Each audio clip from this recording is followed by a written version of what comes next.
For the Son of Man is come to seek and to save that which was lost. Romans 4:13-15, for the promise, that he should be the heir of the world, was not to Abraham, or to his seed, through the law, but through the righteousness of faith. For if they which are of the law be heirs, faith is made void, and the promise made of none effect, because the law worketh wrath, for where no law is, there is no transgression.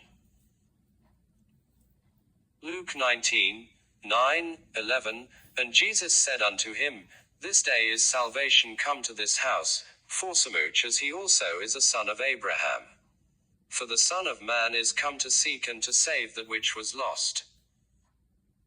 And as they heard these things, he added and spake a parable, because he was nigh to Jerusalem, and because they thought that the kingdom of God should immediately appear. Hebrews 6:12-20, that ye be not slothful, but followers of them who through faith and patience inherit the promises. For when God made promise to Abraham, because he could swear by no greater, he sware by himself, saying, Surely blessing I will bless thee, and multiplying I will multiply thee. Answer, after he had patiently endured, he obtained the promise. For men verily swear by the greater, and an oath for confirmation is to them an end of all strife.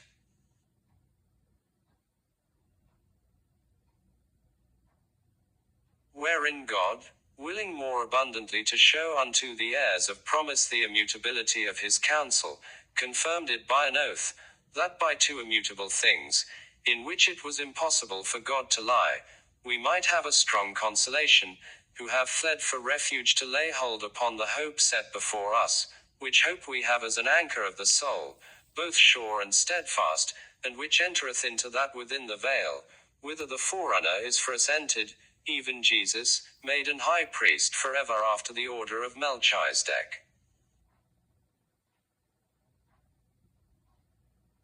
Matthew 21:33-41, here another parable.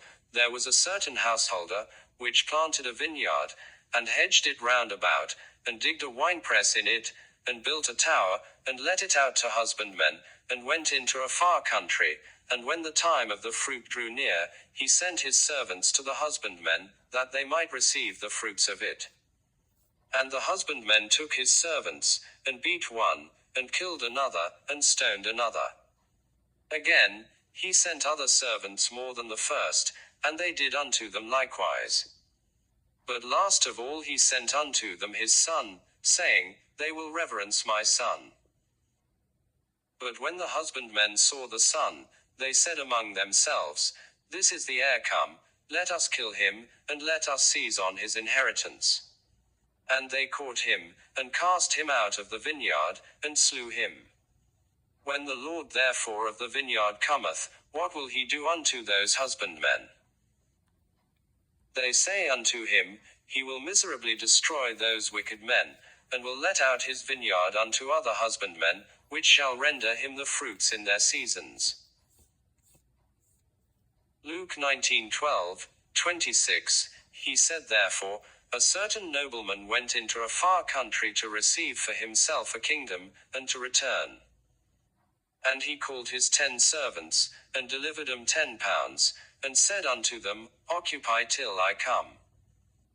But his citizens hated him, and sent a message after him, saying, We will not have this man to reign over us. And it came to pass, that when he was returned, having received the kingdom, then he commanded these servants to be called unto him, to whom he had given the money, that he might know how much every man had gained by trading. Then came the first, saying, Lord, thy pound hath gained 10 pounds.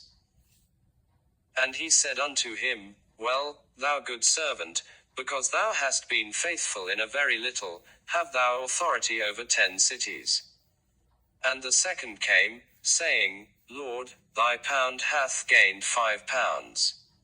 And he said likewise to him, Be thou also over 5 cities.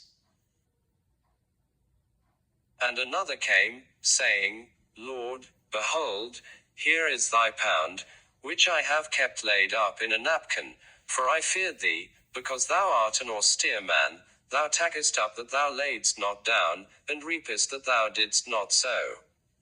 And he saith unto him, Out of thine own mouth will I judge thee, thou wicked servant.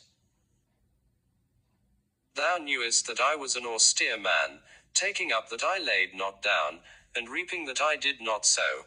Wherefore then gavest not thou my money into the bank, that at my coming I might have required mine own with usury? And he said unto them that stood by, Take from him the pound, and give it to him that hath 10 pounds. And they said unto him, Lord, he hath 10 pounds. For I say unto you, that unto every one which hath shall be given, and from him that hath not, even that he hath shall be taken away from him. Romans 11:16-22. For if the first fruit be holy, the lump is also holy, and if the root be holy, so are the branches. And if some of the branches be broken off, and thou, being a wild olive tree, wert grafted in among them, and with them partakest of the root and fatness of the olive tree, boast not against the branches. But if thou boast, thou bearest not the root, but the root thee. Thou wilt say then, The branches were broken off, that I might be grafted in. Well, because of unbelief they were broken off, and thou standest by faith. Be not high-minded, but fear, for if God spared not the natural branches, take heed lest he also spare not thee. Behold therefore the goodness and severity of God, on them which fell, severity, but toward thee, goodness, if thou continue in his goodness, otherwise thou also shalt be cut off.